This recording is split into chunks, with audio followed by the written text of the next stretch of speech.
اللي قدامك دلوقتي ده جمهور فريق شباب بلوزداد الجزائري اللي هيواجهوا النادي الاهلي على ملعب 5 جويلية بكره ان شاء الله في تمام الساعه 9 مساء في الجوله الرابعه من عمر دوري ابطال افريقيا. اكبر نقطه قوه لفريق شباب بلوزداد هتكون مواجهه النادي الاهلي بكره ان شاء الله في المباراه اللي هتكون في الجوله الرابعه من عمر دوري ابطال افريقيا. المباراه اللي رغم ان احنا كنا لسه ملاعبين فريق شباب بلوزداد من كام اسبوع وتحديدا 8 ديسمبر قبل انطلاق النادي الاهلي لبطوله كاس العالم للانديه، لكن مواجهه اقدر اقول لك انها ممكن تكون اصعب بكتير من المواجهه بتاعه شهر 12. ليه؟ تعالى بينا نعرف. لكن قبل اي حاجه استاذنكم الدعاء لاخواتنا في فلسطين، دعاءنا لكل امواتنا جميعا يا رب ارحم ابي. ونبدا قبل اي حاجه ونقول بسم الله ونزيد النبي صلاه، ويلا بينا نتكلم في الموضوع. النادي الاهلي خلال مواجهه بكره ان شاء الله قدامه مجموعه من التحديات المهمه جدا، لكن ما بين شهرين من شهر 12 لغايه بكره ان شاء الله في مستجدات جدت على فريق شباب بلوزداد، الفريق اللي بالاساس دخل خلال الموسم الحالي عامل تطورات كبيره جدا في الصفوف بتاعته، عمل 12 صفقه بالتمام وكمال استعد بيهم للموسم الجديد لدوري ابطال افريقيا، الى جانب كمان الخبرات الكتيره اللي كانت موجوده عنده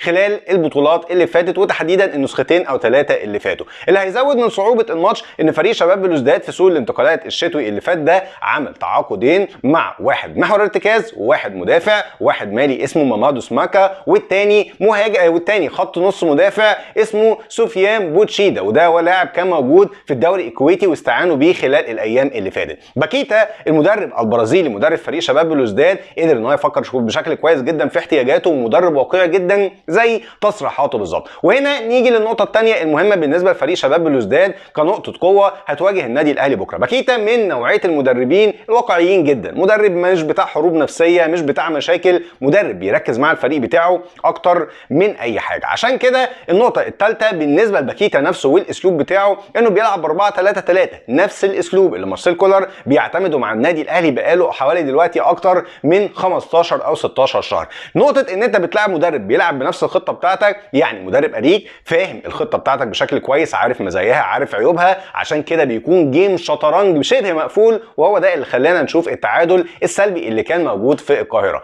زيد على كل النقط دي من تحديات هتواجه النادي الاهلي بكره ان شاء الله القوه الهجوميه الكبيره جدا لفريق شباب بلوزداد. عنده في خطه ال 4-3-3 ثلاثي هجومي ناري، 2 اجنحه، اسحاق بوصوف المهاجم الشاب المميز جدا صاحب ال 22 سنه، وده غالبا بيبقى موجود كجناح مهاجم او وينج يمين. اما على الطرف الشمال عندك عبد الرحمن مزيان، وده لاعب ممتاز جدا 29 سنه، عنده خبرات كبيره جدا في الدوريات الخليجيه ورجع يساند فريق شباب بلوزداد من موسم تقريبا. ان كان الاثنين دول بيكملوا بعض بشكل كبير، واثنين جوكرات، شويه تلاقي ده هنا شويه ده تلاقي هنا، وده اللي هيتطلب مجهود كبير جدا من محاور ارتكاز النادي الاهلي، لكن عندهم راس حربه شديد وقوي جدا قادم بقوه في سماء الكره الافريقيه، وهو المهاجم الكاميروني ليونيل وامبا صاحب ال 21 سنه. عايز اقول لك ان الثلاثي ده مسجل لوحده بس من اهداف الموسم ده اللي هو لسه ما عداش تلته بالنسبه للنادي الجزائري حوالي اكتر من 15 هدف. وامبا لوحده مسجل حوالي 8 تجوان، مهاجم نقطه قوته الاساسيه وجوده داخل منطقه الجزاء، لازم يكون في مان تو مان عليه، وغالبا يعني المفروض نشوف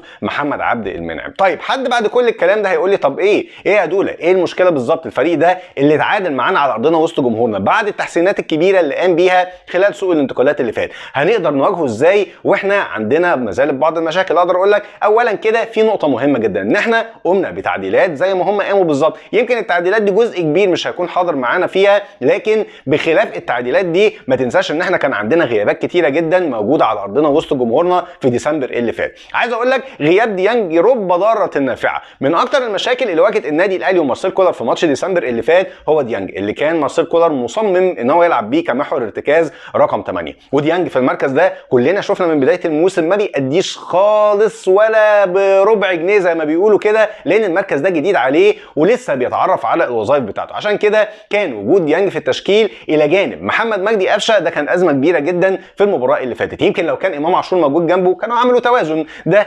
اداؤه قليل شويه، امام عاشور بيسند وبيزيد هجوميا، لكن الاثنين جنب بعض عملوا قفله كبيره جدا. عشان كده اعتقد ان ده هيعمل توازن كبير جدا لما هيكون قفشه مكان موجود بدل اليو ديانج وجنبيه كمان امام عاشور. النقطه الثالثه والاخيره والمهمه جدا قبل ما اقول لك على افضل تشكيل للنادي الاهلي هي نقطه الهجوم. النادي الاهلي ضيع فرص كتيره جدا يا جماعه في الماتش اللي كان هنا في شهر 12، ضيع 9 كور من داخل منطقه الجزاء تسديدات على مرمى المنافس، وكان كلها فرص واهداف محققه، والنادي الاهلي ضيع كل ده. خلال مباراه بكره ان شاء الله موديست في فورمه كويسه جدا جدا النادي الاهلي عناصره الهجوميه مكتمله بشكل اكبر، لكن الاهم من كل ده ان النادي الاهلي يستعين بعنصر خبره على الاقل في كل خط من الخطوط. عشان كده لو جينا اتكلمنا عن افضل تشكيل للنادي الاهلي بكره عشان يواجه نقاط القوه بتاعه فريق شباب بلوزداد ونقدر ان شاء الله نخرج بنتيجه ايجابيه بكره، شايف من وجهه نظري ان التشكيل بكره 4-3-3 كالمعتاد. هيكون مصطفى شوبير في حراسه المرمى، محمد عبد المنعم وياسر ابراهيم هيكون عليهم دور مهم جدا عشان يدوا الثقه والدعم لمصطفى شوبير. هيكون عندك على الطرف الشمال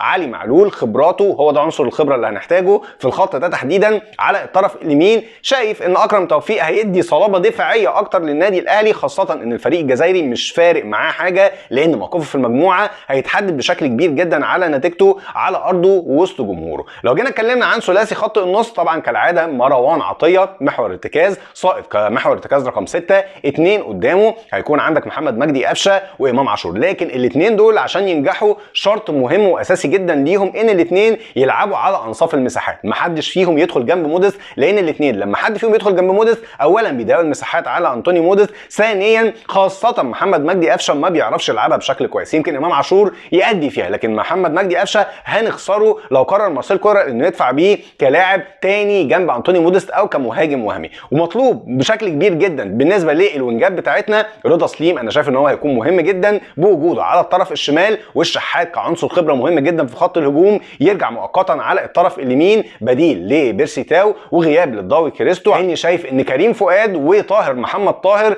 لو حتى بيأدوا بشكل كويس خلال الفتره اللي فاتت مش هيدوا اضافه للفريق اكتر من حسين الشحات. انت قول لي كمان رايك في التعليقات، شايف بكره ان شاء الله افضل تشكيل للنادي الاهلي؟ وباذنك يا رب في حلقه بالليل على القناه الكبيره هنتكلم عن توقعاتي لنتيجه الماتش، واشوفكم على خير ان شاء الله. شكرا ليكم ودمتم بخير، والسلام عليكم ورحمه الله.